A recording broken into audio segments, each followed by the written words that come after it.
Hello gamers, I'm NKZL, and in this video I will be talking about the First Descendant and what it has to offer. Hopefully this will help you reach a decision if you want to try out the game or not. Currently, the First Descendant is holding a 7-day closed beta.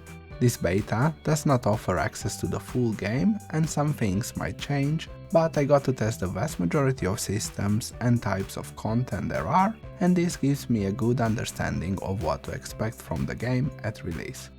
When this video is going live, there will be 2 days left of the beta. So after watching this video, you might decide you want to play the game and maybe you would like to get these beta rewards. So let's quickly talk about this and what you need to do for them. In case you are watching this at a later date, feel free to use the timestamps to skip ahead.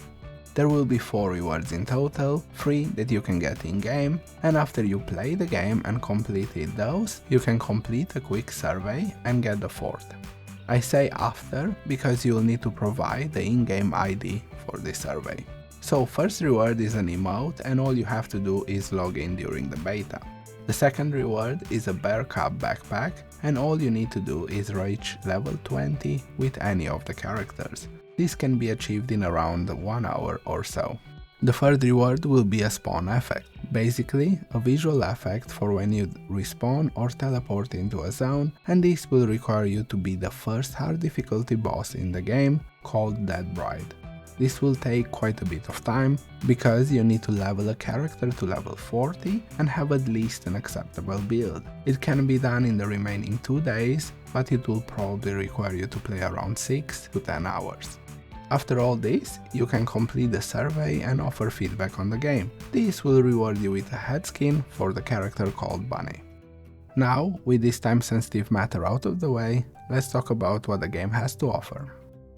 So first things first, what is the First Descendant? The developers describe it as a character-based, third-person looter shooter. But it's much more than that. To use other games as comparison, I find it to be a combination between Warframe and Destiny 2. You start the game by picking one of the 3 starting characters.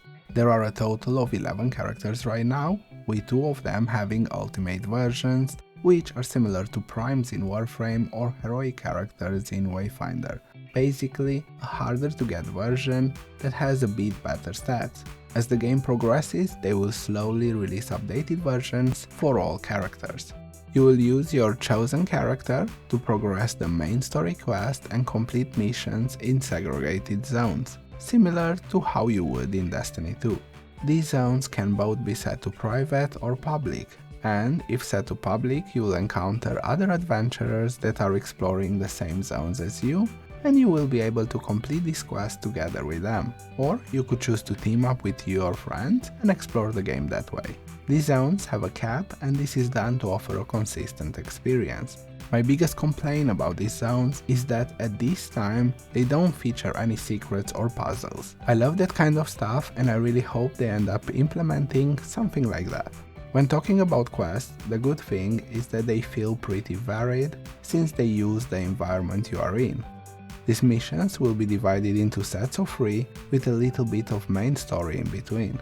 Once you complete all the quests in a zone, you'll participate in a longer main story mission that usually involves fighting an elite monster at the end and a few cutscenes.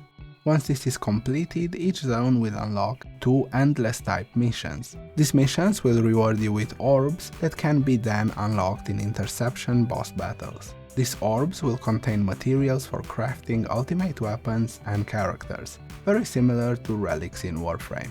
I mentioned interception boss battles, and these are pretty fun in my opinion. You fight big bosses with their own mechanics, weak points and even breakable parts.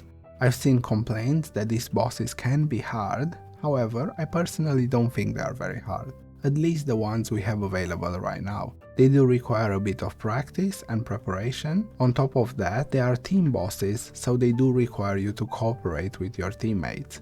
I think it is normal to expect people to not just go in blind for these challenges, and personally I think this is great and it does give you something to look forward to rather than just mindlessly grinding. Before we move on to the next point, For those interested in the story and the RPG elements, I think the main story will sadly not deliver. It's not bad per se, and it's fully voice acted, which is great, but it's nothing impressive, and while in the future it might develop into an amazing story, it is not there yet. I can confidently say that both the main quest and the voice acting are of mediocre quality, neither bad nor good. I do have to make an exception, and that is for the cutscenes. I think they did a good job with the cutscenes, and I did find them pretty enjoyable. This is a shooter, so let's talk about the gameplay that will allow you to experience all this content. First, the gunplay will be similar to something like Halo. Those of you that enjoy the gunplay in Halo will be sure to enjoy it here. There are quite a few types of different guns, and they will be divided by the type of damage they do and the type of bullets they use. Of course, they will also be divided by how they play, like SMGs, LMGs, rifles, shotguns, beam weapons, and so on. There will be a lot of variety here, and I think it's safe to say that there will be something for everyone that enjoys shooters, with even more variety to come in the future. One aspect that I really like is that they allow you to equip free weapons, any free weapons you want. Of course, you will most likely want to equip free weapons that use different type of bullets, so you don't end up running out of bullets, but overall the system gives you a lot of freedom. For those that enjoy shotguns, snipers and rocket launchers, in this game they use heavy bullets and you have a limited amount of them, and you will be relying on drops to use them for extended amounts of time. The way I see it is that these heavy weapons are special weapons that you want to use in situations where they are required and not for continuous use, similar to Destiny 2, but it will be a bit easier to get bullets for them. Similar to Destiny 2, you will also have a melee attack and you will be able to use a few different melee weapons, but realistically you will not use them very often, so do not expect any focus on melee weapons in this game. The gameplay will also be pretty mobile. You have the ability to double jump, dodge roll, and you will have a hook that is physics based, so it makes you feel like Spider-Man. On top of that, each character will have 4 abilities and a passive. Each of these characters so far is pretty unique, and they can completely change the way you play and experience the game. You will be able to customize both weapons and characters. This will be achieved through a mod system that is very similar to Warframe. Basically, each character and weapon has mod slots and a maximum capacity. Each mod slot you equip will have a cost. These mods will do a variety of things, from simply increasing a stat to more complex things like changing how an ability works. All this brings both complexity and depth to the game, and this will allow you to truly customize your experience. All these systems taken together might seem very confusing and pretty overwhelming, especially if you never played something like Warframe before. But after the initial period, when you get used to these elements, it will bring a lot of depth to the game. And as we can see with Warframe, this is a brilliant system that works very well. I personally expected to find the dumbed down version of what Warframe has, but instead I experienced a system that, while it's a bit different, is just as good as the system in Warframe. There's a few other elements of gameplay that I could talk about here, but I think that would be a waste of your time, since you can discover them for yourself if you decide to play the game. I, however, feel compelled to talk about fashion and visual customization, because let's face it, fashion is endgame. Since you're playing as one of the predefined characters, there is no character creator, but you will be able to customize these characters with skins and a dye system. Of course, the game is in beta, so there weren't a lot of options here. However, each character has at least 1 or 2 skins that vastly alter their appearance and a few recolors. On top of this, any skin can be dyed using the dye system. Overall, the visual customization available is quite decent.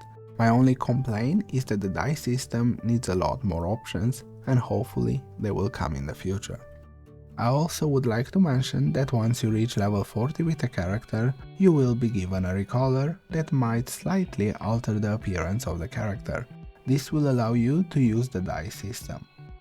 While this beta did not feature a cash shop, we can judge by the past experience of how other games in general do things and assume that the vast majority of dyes and skins will be tied to the cash shop. And since the game is heavily inspired by Warframe and Destiny 2, we might even see some progression elements in there. To allow free-to-play players to fully enjoy the cash shop, a game like Warframe offers player trading that is tied to the cash shop currency. This was brilliant and maybe is one of the main reasons why Warframe is so successful. In this beta, there was no player trading in the First Descendant, and the devs have not mentioned anything regarding this. However, as we have seen with Wayfinder, which released into early access without player trading, it wasn't the end of the world. But I just wanted to mention it here because I have seen quite a few Warframe enjoyers that asked about it. The last thing I want to mention is optimization and graphics. The game is pretty good looking and the detailed oriented style really appeals to me. When it comes to optimization, the game had some massive problems in the previous beta, but since then they have been all fixed. The game runs on previous generation consoles, and that should tell you all you really need to know about the optimization, which is very well done. The vast majority of people that update their device at least every 5 years will not have any problem with this game.